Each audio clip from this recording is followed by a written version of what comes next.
kepala ayam, semua kepala dimakan. Yang main, yang ada gue bangkrut, gak ada yang nonton, gak laku. Drama deh bu, kok drama sih? Hai Sobat Project Film, kembali lagi bersama saya Trondol tentunya.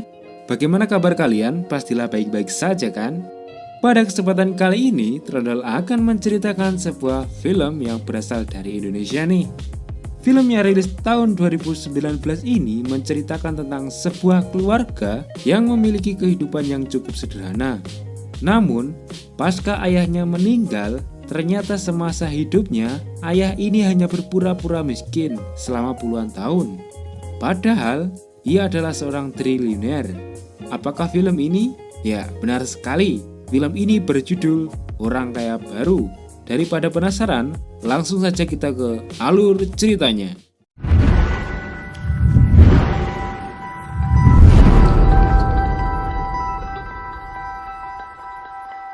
Film diawali dengan memperlihatkan seorang gadis bernama Tika. Dia berkuliah di salah satu kampus favorit dan dia memiliki kakak bernama Duta yang memiliki cita-cita menjadi seorang sutradara. Tika dan Duta memiliki adik bernama Dodi yang sering dibully teman-temannya di sekolah karena statusnya. Walaupun hidup dari keluarga yang kurang mampu, mereka pun tetap bisa menikmati hari-hari mereka dengan sangat bahagia. Sang ayah yang katanya bekerja membuka bengkel kecil-kecilan dan sementara itu si ibu hanya berjualan kue untuk memenuhi kebutuhan mereka sehari-hari. Keluarga mereka pun tinggal di sebuah gang yang sempit dan rumah yang kecil. Suatu hari, mereka bertiga pergi ke acara pernikahan. Sesampainya di sana, Tika bertemu dengan seorang pelayan bernama Banyu. Dan sudah bisa ditebak nih, pastinya mereka akan saling suka. Namun, mereka bertiga ketahuan tidak mendapat undangan dan hanya numpang makan supaya Duta dan adik-adiknya bisa makan enak. Adik kelas yang mana ya? Mas, bener ya, saya nggak. Saya minta lu berdua, ini lu keluar. Mau kemana lu? Woi! Ada juga nggak enak! Apa lu bilang? Keesokan harinya, si ayah dan si ibu sedang berdebat mengenai Dodi yang akan masuk ke sekolah SMP. Ibu menyarankan agar si Dodi masuk ke sekolah biasa saja agar murah. Ibu kasihan melihat sang ayah yang sering bekerja keras untuk membiayai sekolah anak-anak mereka. Tika sendiri memiliki sahabat bernama Linda dan Monica. Mereka merupakan orang yang sangat pintar dan berencana untuk mengikuti lomba Olimpiade Fisika supaya Tika dan Monica bisa mendapatkan beasiswa di kampus. Di sana juga ada Sasa dan Risa yang tidak menyukai Tika. Hingga mereka sering mengerjai dan mempermalukan Tika di depan teman-temannya. Di sisi lain, Dodi sedang duduk dengan Tobi, di mana Tobi memberikan sebuah sepatu kepada Dodi karena kasihan melihat Dodi yang memakai sepatu rusak. Tobi memberikan sepatu sebagai permintaan maaf karena telah sering membuli Dodi. Alhasil, Dodi pun menerimanya dengan sangat-sangat senang. Saat di kelas, tiba-tiba datanglah seorang guru beserta siswa lain untuk mencari sepatu yang hilang milik siswa tersebut. Bisa dicari pak. Ya, dia kehilangan sepatu di musola. Nah, tuh dia ada yang kasih. Duta memiliki janjian bersama temannya di salah satu kafe. Dia bertemu dengan seseorang yang bersedia mendanai pementasan teater yang ia rencanakan. Dan ternyata, orang yang akan mendanai pentas tersebut bernama Anto, yang merupakan seorang anggota dewan. Pementasan itu didanai apabila dia ditampilkan dalam adegan, pasti untuk promosi, kampanye-kampanye. Namun, Duta menolak hal itu dan segera pergi dari sana. Saat makan malam, Tika bilang kepada ayahnya, kalau mereka kaya, pasti kehidupan mereka akan lebih baik.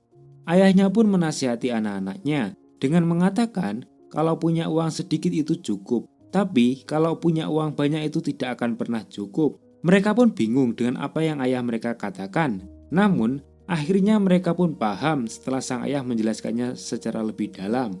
Malam harinya, Tika keluar rumah dan melihat ayahnya setengah duduk sembari mendengar musik sampai ia ketiduran. Tika lalu berinisiatif untuk memijat kaki sang ayah. Akan tetapi, kaki ayahnya terasa dingin. Dan ternyata ayahnya telah meninggal dunia.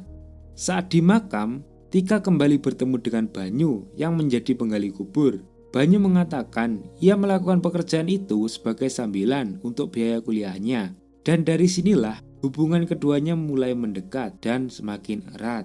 Malam harinya, Tika, Duta dan Dodi beserta ibunya berkumpul dan membicarakan kehidupan mereka ke depannya. Sang ibu mengatakan, walau bagaimanapun, Tika dan Duta harus menyelesaikan kuliahnya dan ibu mereka berencana untuk menjual rumah mereka. Keesokan harinya, mereka kedatangan seorang pengacara bernama Ilham dan asistennya yang bernama Siska. Mereka lalu memutar sebuah video yang berisikan wasiat-wasiat dari sang ayah. Dalam video tersebut, sang ayah memberikan warisan uang yang sangat banyak. Sang ayah juga meminta maaf kepada keluarganya dan menjelaskan bahwa sebenarnya dia kaya raya dan selama ini ia hanya berpura-pura menjadi orang miskin. Selain itu, ia juga mengatakan kalau sebenarnya dia juga tidak pernah bekerja di bengkel. Bahkan, ibu mereka pun juga tidak mengetahui hal tersebut. Padahal mereka sudah menikah puluhan tahun. Uang itu akan diberikan sesuai dengan kebutuhan yang mereka butuhkan. Dan kalau uang mereka habis, mereka baru bisa memintanya lagi ke pengacara. Mendengar hal itu, mereka pun terlihat kaget dan tidak percaya atas apa yang telah mereka alami. Esoknya, mereka pun pergi ke sebuah bank untuk menerima penarikan dana pertamanya sebesar 500 juta rupiah. Setelah mendapatkan uang tersebut, si ibu langsung berteriak histeris karena ia kesal sekaligus bahagia karena selama 21 tahun mereka hidup susah dan sekarang bisa mempunyai harta yang sangat-sangat banyak. Duta lalu memiliki ide untuk segera menghabiskan uang yang mereka terima supaya mereka bisa mendapatkan transferan berikutnya. Mereka pun langsung pulang dan makan di sebuah restoran yang sangat mahal, membeli sepatu mahal dan juga membeli motor. Fredonya 4, ini sirloin 2, tenderloin 3.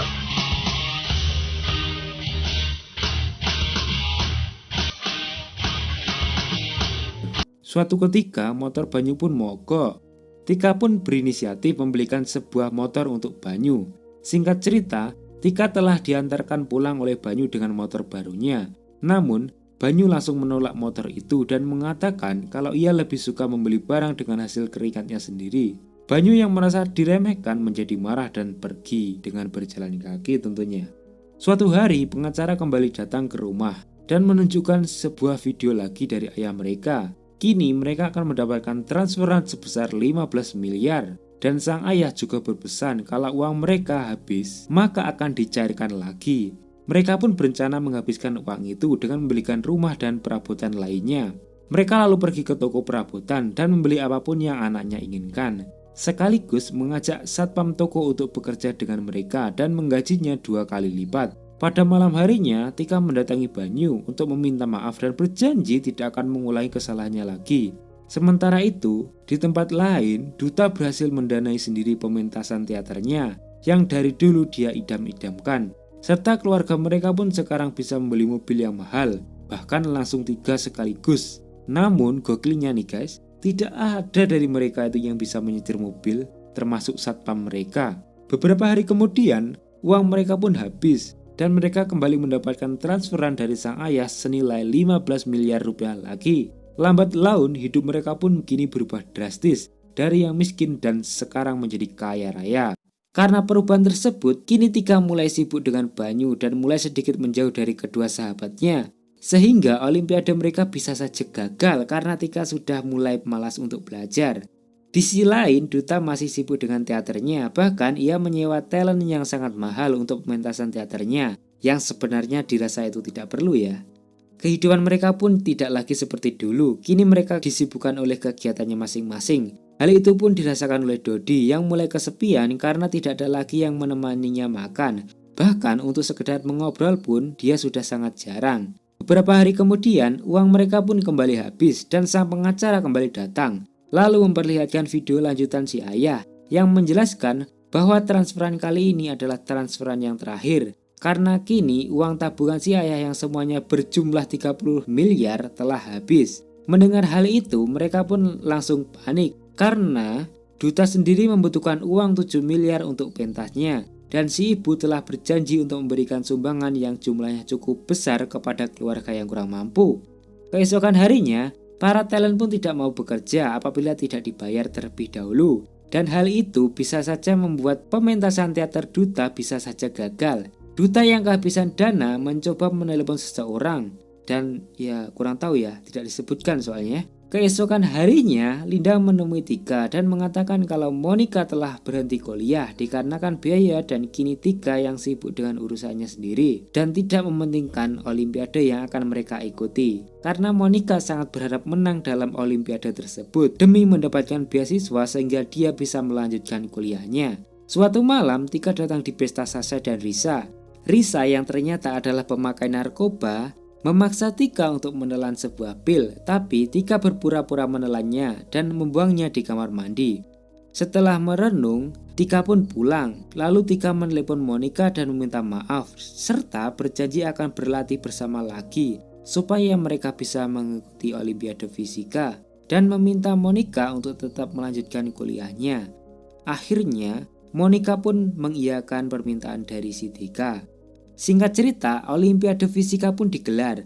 Tika juga mengundang Banyu, Sasha, dan Risa untuk memberikan dukungan. Tiba-tiba datanglah para polisi yang menangkap Risa dan Sasha. Namun Tika, Linda, dan Monica juga dibawa oleh polisi untuk melakukan tes urin. Karena Tika yang tidak menelan pil dari Sasha tempo hari, maka mereka bertiga pun dinyatakan negatif dan dibebaskan. Sementara itu, pementasan teater milik Duta pun bisa terlaksana berkat bantuan dari Anto, sang anggota dewan.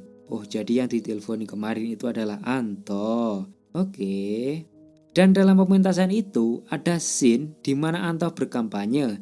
Namun, dia malah disurai koruptor oleh para penonton dan pentas pun kacau. Keesokan harinya, sang ibu pun membagikan sumbangan untuk orang-orang yang membutuhkan. Karena didatangi orang yang terlalu banyak, terjadilah kekacauan yang menyebabkan ada anak kecil yang terluka. Karena hal itu, ibu pun menjadi panik lalu membawa anak tersebut ke rumah sakit dan beruntungnya anak tersebut bisa diselamatkan. Malam harinya tiba-tiba si pengacara pun datang bersama seseorang yang katanya adalah adik dari sang ayah yang mengatakan kalau adiknya ini ternyata juga mendapatkan warisan itu. Sang ibu pun menjadi kebingungan karena dia tidak mengetahui kalau suaminya mempunyai saudara. Dan kagetnya lagi, semua warisan itu kini milik si adik sang ayah. Rumah, mobil, dan properti yang mereka miliki kini telah menjadi milik dari adik sang ayah. Jika mereka memakainya lagi, maka itu akan dihitung sebagai hutang. Sehingga kini mereka pun memutuskan untuk mengikhlaskan hartanya dan kembali lagi ke rumah yang lama. Mereka pun kini menyesali keburusan mereka selama menjadi orang kaya. Di sana, kini juga ada Banyu yang sekarang sudah semakin dekat dengan Tika. Sang ibu diam-diam ternyata menyimpan satu perhiasan di dalam bajunya, lebih tepatnya dalam BH-nya. Ibu hanya bisa menyimpan ini.